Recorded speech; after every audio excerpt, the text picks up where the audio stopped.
தகவல்களை பொய்யாக வதந்திகளை பரப்பியிருக்கிறாங்க. இப்போ எங்ககிட்ட சரியான வீடியோ கிடைச்சிருக்கு. அதே அந்த மீன்துறை மார்க்கெட்டு நடுக்குப்பம் இங்கே அந்த அந்த வன்முறை வெறியாட்டம் அவங்க எப்படி நடத்துனாங்கன்றதுக்கே வீடியோ ஆதாரம் இருக்குது எங்ககிட்ட.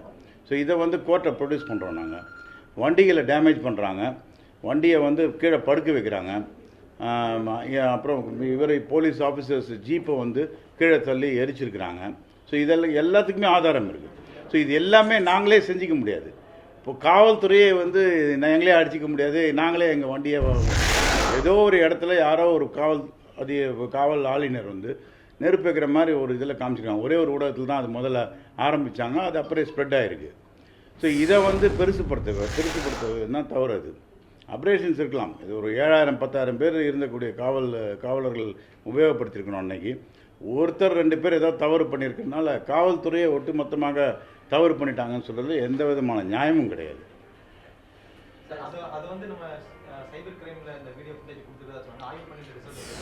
இல்லை எல்லாமே வாயு பண்ணுறதுக்கு நாங்களும் கொடுத்துருக்கோம். இப்போ நாங்கள் நிறைய கலெக்ட் பண்ணியிருக்கிறோம்.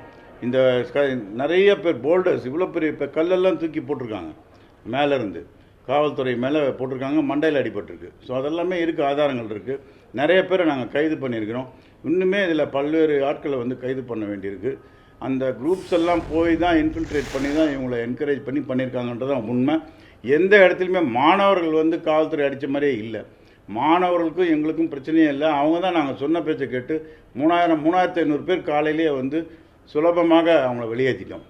இந்த வெளியே போகாத குரூப்பு, அவங்களுக்கு வெளியிலேருந்து சப்போர்ட் பண்ணுற குரூப்பு, இவங்க தான் இதை பிரச்சனையை பெருசு பண்ணணும். ஏன்னா அவங்களுக்கு என்னென்னா அவங்க போராட்டம் தோல்வி அடைந்து விட்டதாக அவங்க நினச்சிக்கிட்டாங்க. அவங்களுடைய முழு எண்ணமே என்ன, ரிப்பப்ளிக் டேவை நடத்தக்கூடாதுன்னு.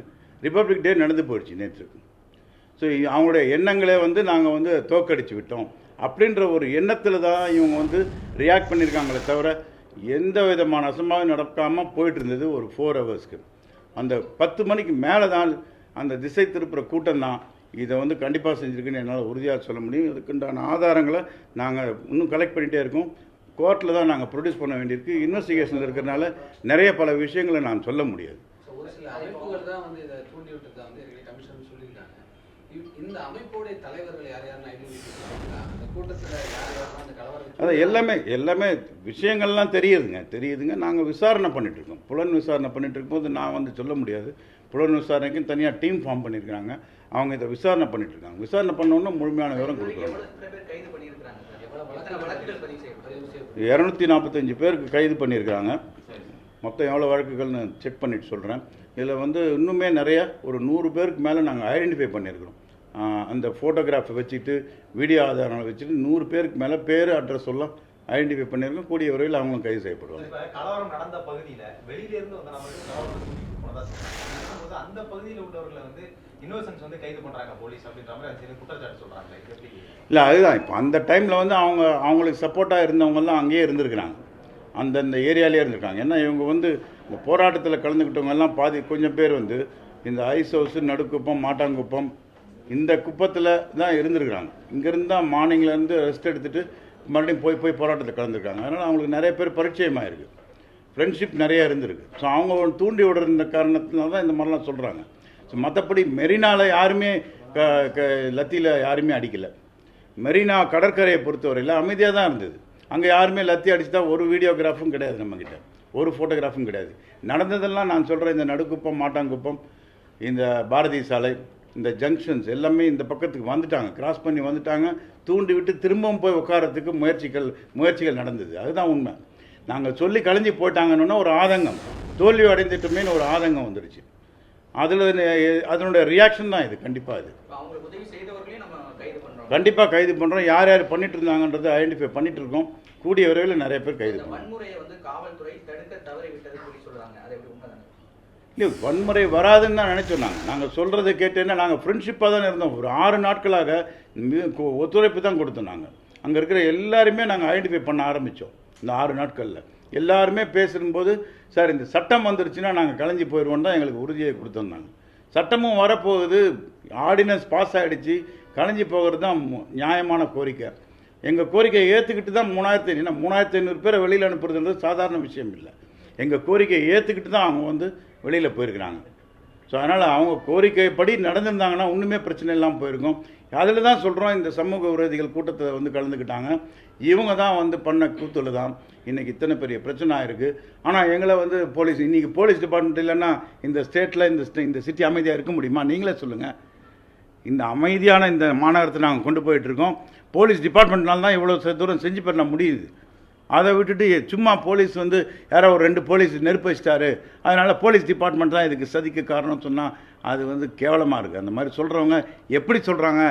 எந்த கட்சியை சேர்ந்தவங்களாக இருந்தாலும், எந்த சங்கத்தை சேர்ந்தவங்களாக இருந்தாலும் வந்து அது மாதிரி சொல்கிறதுக்கு அவங்க மனசாட்சி தொட்டு பார்த்து பேசணும். அதுதாங்க எங்களுடைய எண்ணங்களே வந்து நாங்கள் லத்தியை எடுத்துகிட்டு போகக்கூடாது, பர்சுவேட் பண்ணி அவங்கள வெளியில் அனுப்புறது தான் எங்கள் வேலைன்றதுனால தான் ஹெல்மெட் போட்டுன்னு போல, பாடி ப்ரொடெக்டர் போட்டுட்டு போல, லத்தியை எடுத்துகிட்டு போல. நீங்கள் ஆரம்பத்தில் 6:30 to 9:30 வரைக்கும் இருக்கிற காட்சிகளை பாருங்கள். ஒருத்தர் கையிலையுமே லத்தி இருக்காது போலீஸ் கையில். ஏன்னா எங்கள் இன்ஸ்ட்ரக்ஷனே அப்படி தான் கொடுத்துருக்குறோம். இவங்களை வந்து சாதாரண இவங்கெல்லாம் மாணவர்கள், மெஜாரிட்டி மாணவர்கள் அதில். ஸோ இவங்களுக்கு சொல்லி பர்சுவேட் பண்ணி அனுப்பி வச்சா போயிடுவாங்க. நானே ஒரு காந்தி சிலைக்கிட்ட இருந்தேன் இப்போ அந்த டைமில். நானே பேசி தம்பி கிளம்புங்க, வந்துடும் தம்பி, சாயந்தரம் சட்டம் வந்துடுது, அசம்பிளியில் பாஸ் பண்ணிவிட்டு சாயந்தரம் சட்டம் வந்துடுது, கை கொடுத்து அனுப்பினேன். எல்லோரும் என்கிட்ட வந்து கை கொடுத்தாங்க. நான் காந்தி சிலைக்கிட்ட பந்தோபஸ்தில் இருந்தப்போ கை கொடுத்து தான் நான் அனுப்பிச்சி விட்டேன். நானே ஒரு 100 பேருக்கு மேலே கை கொடுத்துருப்பேன்னு பாருங்கள். அங்கே வெளியேறினவங்க வந்து மொத்தம் 3500 பேர் வெளியேறி இருக்காங்க. இது எப்படி லத்தியை வச்சுட்டு எல்லாரையும் விரட்ட முடியுமா? நீங்களே யோசிச்சு பாருங்கள். முதலமைச்சராக இருக்கட்டும், பிரதமராக இருக்கட்டும், அந்த போன்ற தலைவர்களை பற்றி சமூக வலைதளங்களில் தொடர்ச்சியான தகவல்லாம் பரப்பப்பட்டது. அவர்கள் கண்காணிக்கப்படுகிறார்களா? அவர்கள் கைது செய்யப்படுவதற்கான வாய்ப்பு இருக்கா சார்? அதாவது இந்த போராட்டம் குறித்து பல தகவல்களை போலீஸ் குறித்தாக இருக்கட்டும், தவறான வதந்திகளை பரப்புனவர்கள் மீது கண்காணிக்கப்படுறாங்களா? அதுதான் சைபர் கிரைம் கிட்ட எல்லா டீட்டெயில்ஸும் கொடுத்துருக்குறோம். இது மாதிரி உங்களுக்கு எந்த தகவல் தெரிஞ்சாலும் தயவுசெய்து கொடுங்க, நாங்களும் விசாரிக்கிறோம். விசாரித்து கண்டிப்பாக நடவடிக்கை எடுக்கும். அதாவது மாணவர்கள் வந்து போராட்டத்தை நிறுத்திக்கிறதுக்கு ஒரு 2 மணி நேரம் அவகாசம் கொடுங்க அப்படின்னு தான் சொல்லி கேட்டிருந்தாங்க. இல்லை அதுதான் சொல்கிறேங்க. அது மாதிரி தவறாக இந்த மாதிரி அடுத்தது தான் எப்படி வந்து முட்டுக்கட்டை போடலான்றது இது ஒரு வதந்தியை பரப்புகிறாங்க. அவங்க அதுக்கு முந்தின நாள் நைட்லேருந்தே நாங்கள் பேசிட்டு தான் இருக்கிறோம். அவங்க டைம் கேட்டுகிட்டே தான் இருந்தாங்க. எங்களுக்கு அதை காமிங்க, இதை காமிங்க, பிரசிடெண்ட்டோட முத்திரையை காமிங்க, கையெழுத்தை காமிங்க, இப்படியெல்லாம் பேசிகிட்டே இருந்தாங்க. அந்த கூட்டத்தில் இருக்கிற இந்த கும்பல் தான் வந்து அவங்கள திசை திருப்பிட்டு இருக்கு. அதுதான் நான் சொல்கிறேன். அவங்க நம்புகிறாங்க. ஸோ ஆர்டினன்ஸ் பாஸ் பண்ணுறான்றது என்டையர் பப்ளிக்கும் நம்புகிறாங்க. நாங்களும் அவங்க கையில் காப்பீஸ்லாம் கொடுத்துட்டோம். சார் போகிறோம் சார்னு சொல்கிறவங்க திருப்பி 2 மணி நேரம். ஏன்னா அந்த குறைந்த நபர்கள் இருந்த நேரம் வந்து அந்த காலை 6 மணிலேருந்து 7 மணிக்குள்ளே தான் நாங்கள் வாட்ச் பண்ணோம். 6 நாட்களும் வாட்ச் பண்ணதில் காலையில் 6 மணிலேருந்து 7 மணிக்குள்ளே தான் குறைந்த நபர்கள் அங்கே இருக்காங்க. மற்ற நேரத்துலலாம் 10,000 கணக்கான 20,000 30,000ன்னு கூட்டம் அதிகமாகிடுது. ஸோ 2 மணி நேரம் டைம் கொடுக்கும்போது என்ன பண்ணுறாங்க, ஃபோன் பண்ணி எல்லாரையும் வர சொல்கிறாங்க. எல்லாரையும் வேகமாக வந்தால் இந்த கூட்டம் வந்து 5,000லேருந்து 20,000 30,000 மாறிடுச்சுன்னா காவல்துறையினால் ஒன்றும் செய்ய முடியாது. இதுதான் உண்மையே தவிர ஒரு 2 மணி நேரம் அவகாசம் கொடுத்துருந்தா நாங்களாகவே வெளியேறிட்டு போன்றது பொய்யான குற்றச்சாட்டு. 2 மணி நேரத்துக்கு மேலேயே இருந்தது. 6:30லேருந்து 10 மணின்னா 3.5 மணி நேரங்க. கணக்கு தெரியலன்னா நான் சொல்கிறேன். 3.5 மணி நேரம் கொடுத்துருக்குறோம். 3.5 மணி நேரம் பிரச்சனையே இல்லாமல் தானே வெளியில் போயிட்டு இருந்தாங்க.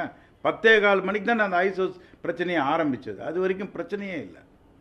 இப்போ அந்த சமூக விரோதிகள் அந்த மாதிரி அதாவது கட்சி ரீதியான ஆட்கள் இருக்கிறதா சொல்லி அடையாளம் கண்டுபிடிக்கப்பட்டிருக்கா? அது போன்ற ஒரு அமைப்புகள் தவறான தகவல்கள் விசாரணையில் இருக்குங்க. நான் நிறைய வந்து சொல்ல முடியாது. அந்த அமைப்புகளை பற்றியோ இல்லை இயக்கங்களை பற்றியோ நிறைய விஷயங்கள் வந்து இன்வெஸ்டிகேஷனில் இருக்கிறதுனால இப்போ நான் எதுவும் சொல்ல முடியாது. எரிக்கப்பட்ட வழக்கில் வந்து கைது நடவடிக்கை எடுக்கப்பட்டிருக்கு. கைது பண்ணியிருக்காங்க. 6 பேர் கைது பண்ணியிருக்காங்க. 32 பேர் நோட் பண்ணியிருக்கிறோம். அதில் வீடியோகிராஃபி இருக்குது. உங்களுக்கு தெரியலன்னா நான் கூட உங்களுக்கு சர்க்குலேட் பண்ணுறேன், கொடுக்க சொல்கிறேன். அதில் வந்து 32 பேர் இருக்குது. அதில் அவங்களெல்லாம் அடையாளம் கண்டுட்டோம். யாருன்னு கண்டுக்கிட்டோம். இப்போ பிடிச்சிடும். அட்டாக் பண்ணதுலேயும் அடையாளம் கண்டுபிடிச்சிட்டாங்க. கூடிய வரையில் அந்த 2 பேர் மிக கடுமையான முறையில் தாக்கினவங்கள கைது பண்ணிடுவோம்.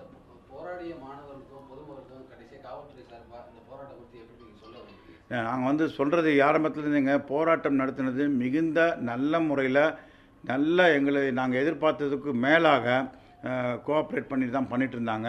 டிராஃபிக் ப்ராப்ளம் வந்ததுன்னு எடுத்து வரைச்சப்பவும் டிராஃபிக் அலோவ் பண்ணுறதுக்கு ஒத்துழைச்சாங்க. அவங்களே வந்து கையோட கோத்து டிராஃபிக் சரி பண்ணாங்க. குப்பைகளெல்லாம் எடுத்து போட்டாங்க.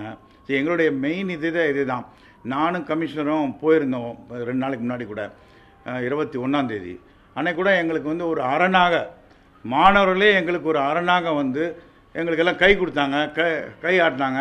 அவர் தான் கமிஷனர் அப்படின்னு சொல்லி கமிஷனரை வந்து எல்லாம் ஒரு ஆவலாக பார்த்தாங்க. நாங்கள் நடந்து போகும்போது ஒரு நடந்த செயல் வந்து ஏதோ ஒரு ஹீரோ வெல்கம் பண்ணுற மாதிரி தான் இருந்தது கமிஷனரை போனப்போ. அந்த அளவுக்கு மாணவர்கள் வந்து எங்களுக்கு ஒத்துழைப்பு கொடுத்தாங்க. நாங்கள் இந்த போராட்டத்துக்கோசரம் நம்ம ஒன்றும் பிரச்சனை பண்ண வேண்டாம், நல்லபடியாக நடக்கும், முடியும் இது அப்படின்னு சொல்லியிருந்தோம். இது வேறு மாதிரி முடிஞ்சிருக்கு.